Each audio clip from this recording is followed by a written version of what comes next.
Hi, my name is Nicole. Welcome to my channel, Travel to Money.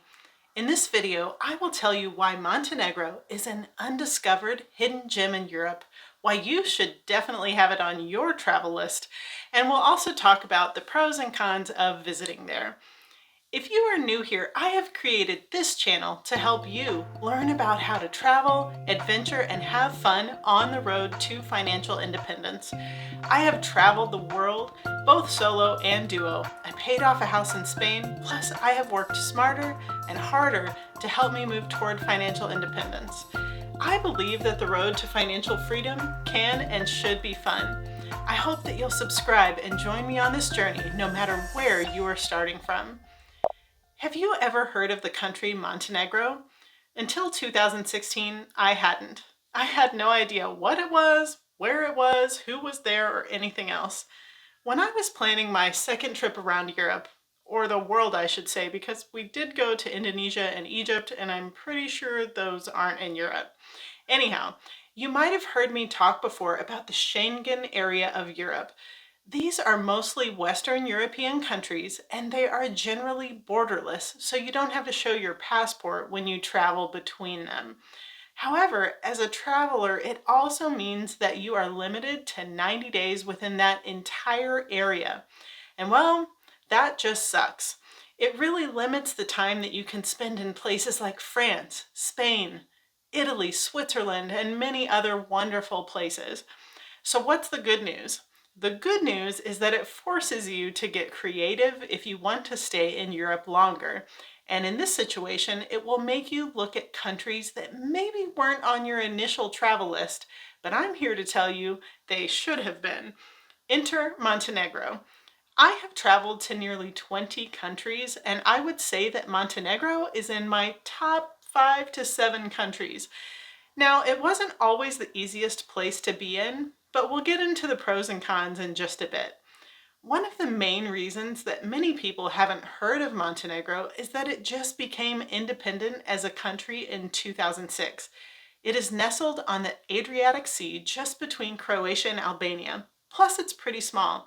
It has about the same amount of people as Louisville, Kentucky, but it's about 13 times the size of Louisville, so I guess it's all relative.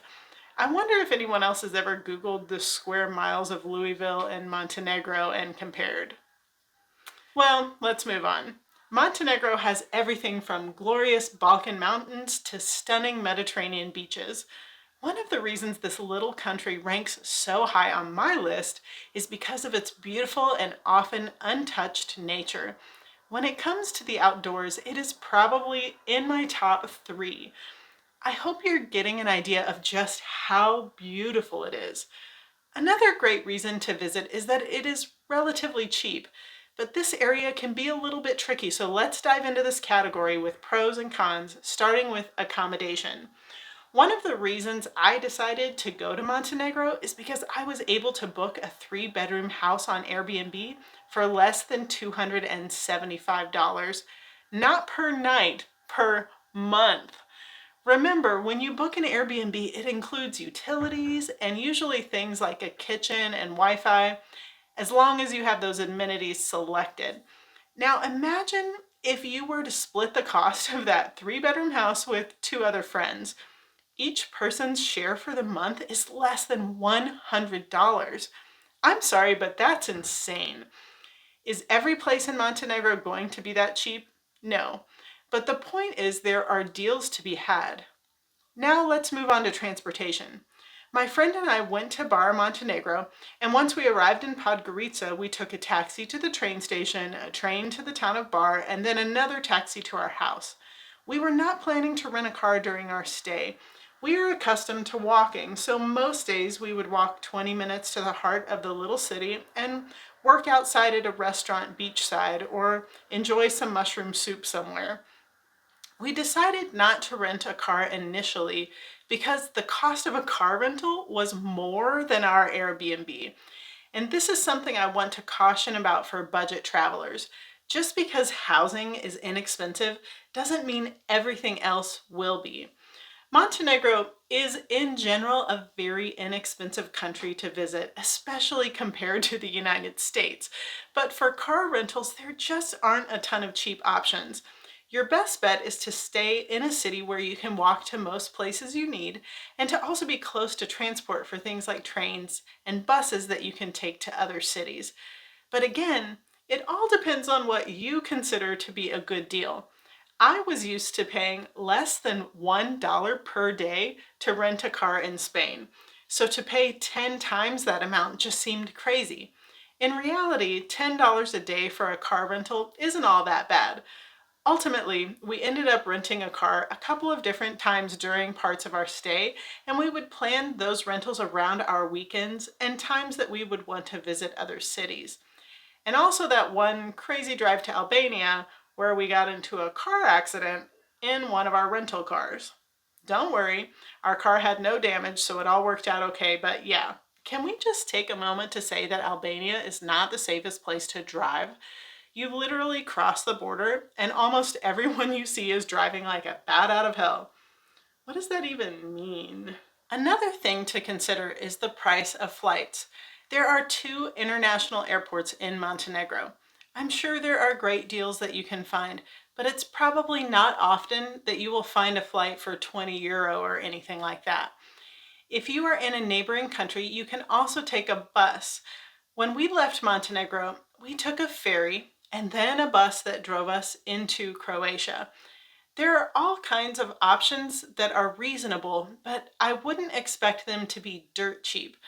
Your best bet for saving in Montenegro is to go for a long period of time. As a traveler, you can stay in Montenegro for up to 90 days. So if you have to pay a little more for a flight there, it will balance out the cost if you stay longer. I do believe there is a good chance that Montenegro might end up being included in the Schengen area at some point. So make use of this 90 days as a European alternative while you still can. Now, let's talk about the cost of food. Montenegro has various types of cuisine depending on what area you are in. I'm a vegetarian, so my options were a bit more limited. I mentioned the mushroom soup. This was a common option in a lot of restaurants and I loved it, so I was always looking for it on the menu. In my opinion, in Montenegro, you will spend about half of what you would spend on a meal eating out in the US. It is definitely cheaper than the US or big cities in Europe, but it's also not dirt cheap like some places in Southeast Asia. Overall, very reasonable. In regard to cost, let's also chat about data options. I use my phone service from the States and pay $25 per week for unlimited high-speed internet. My friend that I was traveling with bought a SIM card while we were there with 100 gigs of data for only 15 euro. Now, this was in 2019, so I'm not sure how those prices will change over time, but we felt like that was a great deal. She used that for her phone, but if we needed it for a computer, we could also use the phone as a hotspot. In the category of cost, I would say that Montenegro is a very inexpensive country to visit. Just be careful about your transportation options. Okay, now let's talk about what I found to be the general pros and cons of being in Montenegro, and I'll start first with the cons. First, smoking indoors. Montenegro is unfortunately one of those places that has not caught up with the rest of the world when it comes to protecting the lungs of non-smokers. People smoke everywhere, and no one thinks anything of it. This includes movie theaters, shopping malls, and things of that sort. I personally am not a fan of cigarette smoke, so I found this to be very off-putting. It was really shocking to me to see children playing in an indoor mall area and a whole bunch of people smoking at tables nearby. It's just not something you'd see in most Western countries, so it was a bit surprising. Fortunately, we spent most of our time exploring the outdoors or sitting on restaurant patios, which are abundant. Second, I would say, is the difficulty of the language. Montenegrin is a little known language and is very similar to Serbian and Croatian. At the time of our travel, Google Translate for Montenegrin was not available, and we would have to use Serbian, which is closely related. English is not widely spoken, but for the most part, you can still find the person or two who can help you out in basic English. I am never frustrated with other people when I don't speak the language in their country. If I am a visitor and I don't speak the language, it is up to me to make it easier for them, not the other way around. But it was a bit more difficult in Montenegro. Third, I would say, is that there weren't a lot of options when shopping that you would already know or be familiar with. They still had a pretty good variety, but it just took some getting used to. When we traveled up the coast to Croatia, we could quickly feel the difference, as it seems that Croatia offers quite a bit more options that you would find elsewhere in the world. Okay, now that we've got those out of the way, let's talk about the pros. First, the people of Montenegro were kind, very family oriented, and seemed to generally have a calm about them with a really good pace to their lives. I would often see dads playing with their children, people spending time outdoors with their families, and I just really loved that you could see the value they place on relationships. Second, the natural beauty. From kayaking beautiful lakes in the mountains to probably my favorite seaside towns in the world, Montenegro has a lot of beautiful, untouched natural beauty. Third, I found the history of Montenegro to be fascinating. I ended up doing a lot of reading, and the land and the people of this country have been through a lot for many centuries. We visited an Orthodox church in Bar, and I was fascinated by the story I read about St. John Vladimir, who this church was built to honor. He was ruling the area just over 1,000 years ago. He was a kind ruler who didn't want war or famine for his people. John ended up being taken prisoner by Samuel of Bulgaria. Samuel's daughter, Kasara, would go and wash the heads and feet of the prisoners. And let's just say that she took a liking to St. John. Not only was he kind, humble, and gentle, but he was fine. She begged her father to marry him, and he was like, yeah, that makes a lot of diplomatic sense. Then he reestablished John as the ruler of the region. Samuel ended up dying of a heart attack, and after a series of events, a cousin, Vladislav, takes over the kingdom.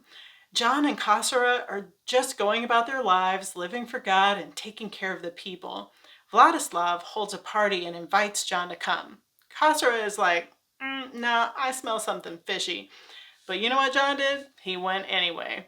When John arrived, he went into a church to pray. When he came out, soldiers beheaded him in front of the church. Kasara became a nun for the rest of her days. And what is the lesson we learn from this story? When a woman tells you something is fishy, you better listen. And that is your history lesson for the day. But really, the history of Montenegro is not something to miss out on. For me, the pros of visiting Montenegro far outweigh any of the little inconveniences. I want to tell you all about the places we went to in Montenegro and what I loved about them, but I've already made this video too long. Make sure you subscribe so I can tell you all about those in the next video. I'll talk about Kotor, Bar, Podgorica, Petrovac, Budva, and more.